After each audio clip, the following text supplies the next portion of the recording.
이제 취득의 정부 보조금.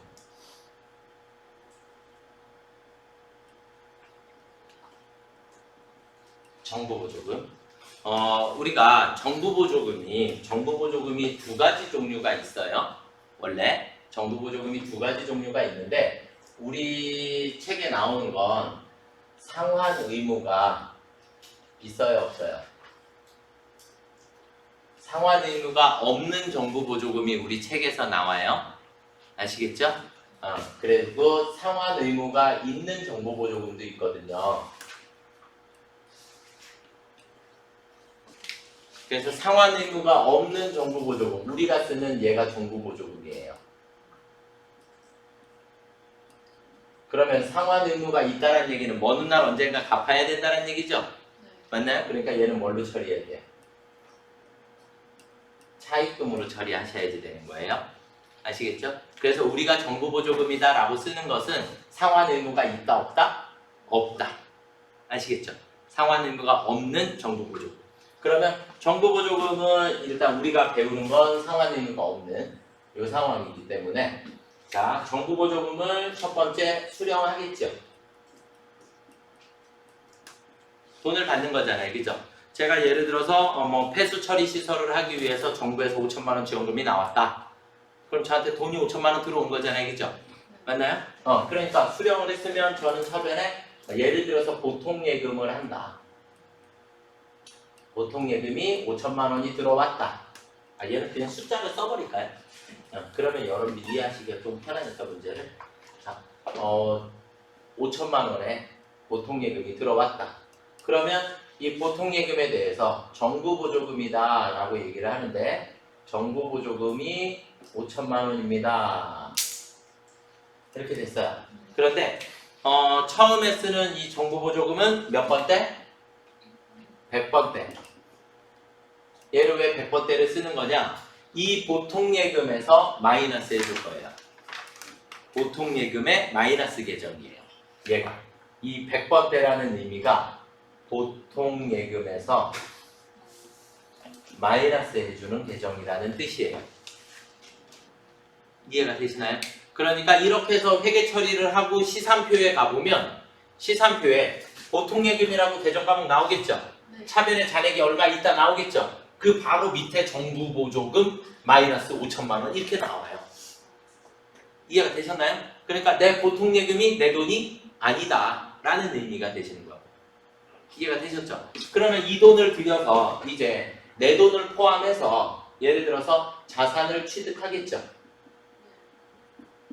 자산을 취득해요. 근데 예를 들어서 기계장치를 8천만 원짜리를 샀다 라고 한번 볼게요. 그러면 정부보조금 5천만 원에다가 내 돈 3천만 원 더 보태서 8천만 원짜리를 취득을 하게 된다. 그러면 저는 차변에 기계장치가 얼마 들어와요? 8천만 원. 이해되시나요? 그럼 8천만 원짜리 샀으니까 돈 얼마 줘야 돼요? 아니 8천만 원 줘야죠. 그 사람은 내가 정부 지원을 받았는지 안 받았는지 모르니까 상대방 기계 파는 사람한테는 제가 8천만 원 주고 사야 되죠. 그러니까 저는 대변에 보통예금이 얼마 나가요? 8천만 원이 나가요. 맞나요? 그러면 저는 여기에서 받았던 돈을 다 써버렸죠?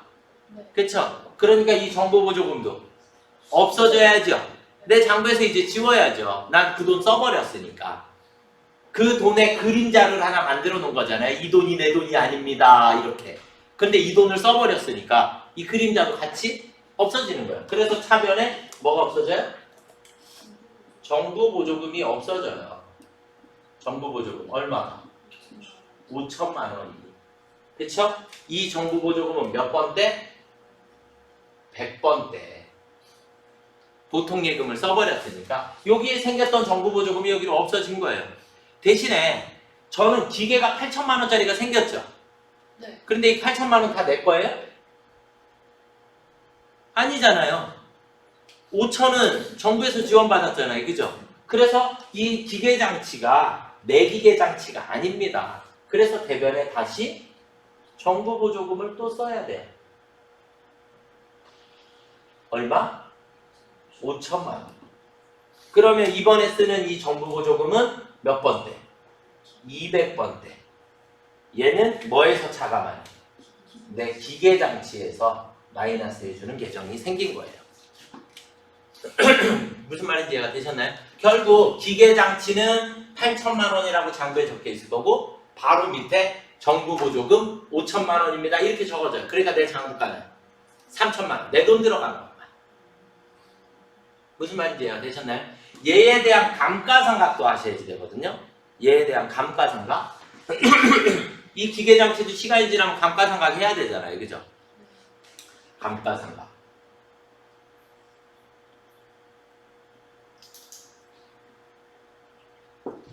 감가상각.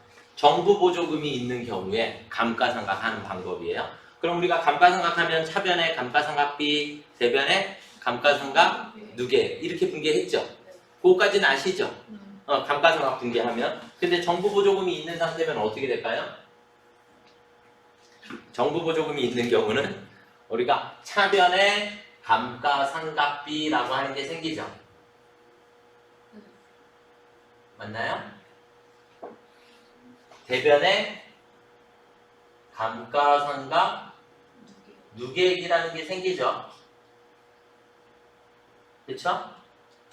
그리고 차변에 정부 보조금이 없어져야지.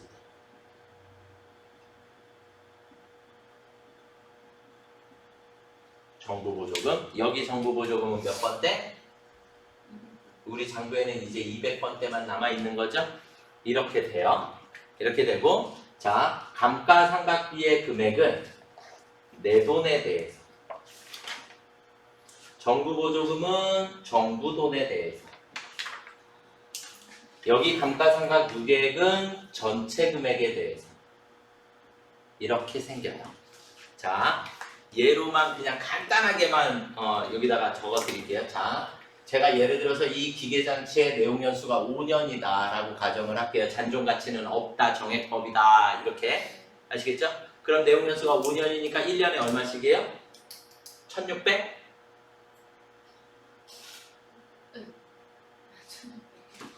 나누기 5? 그쵸? 네, 1600? 맞죠? 자, 그러면 감가상각을 계산을 하게 되면 자, 그냥 여기다가 써드려도 되겠다. 그러면 전체 8천만 원이었죠? 그러면 감가상각 누계액은 얼마? 1600. 이해가 되셨나요? 자, 8천 중에 내 돈이 얼마였어요?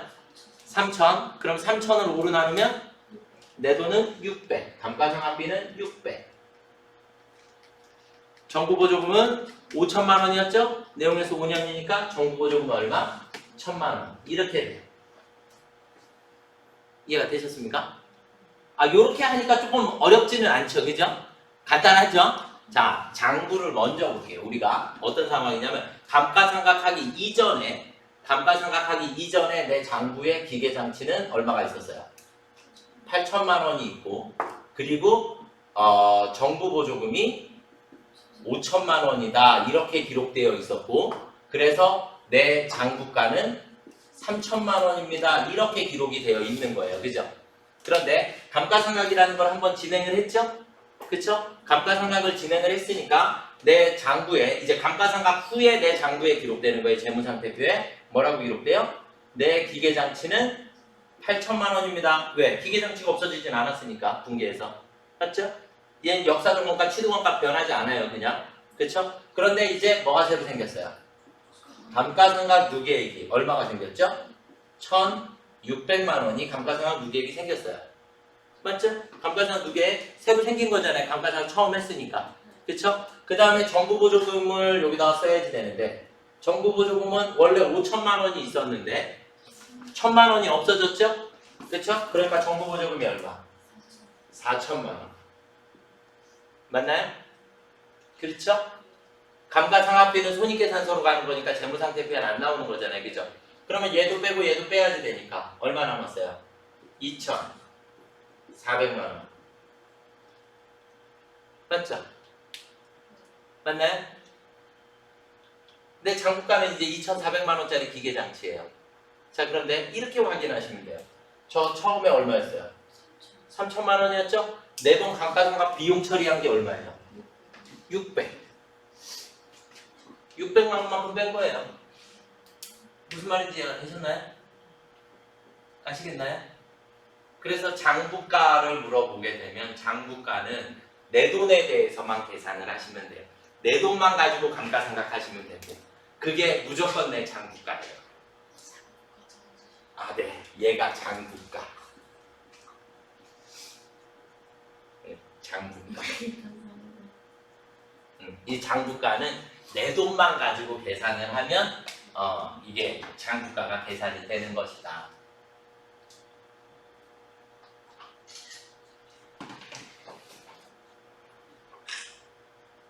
무슨 말인지 이해가 되시죠?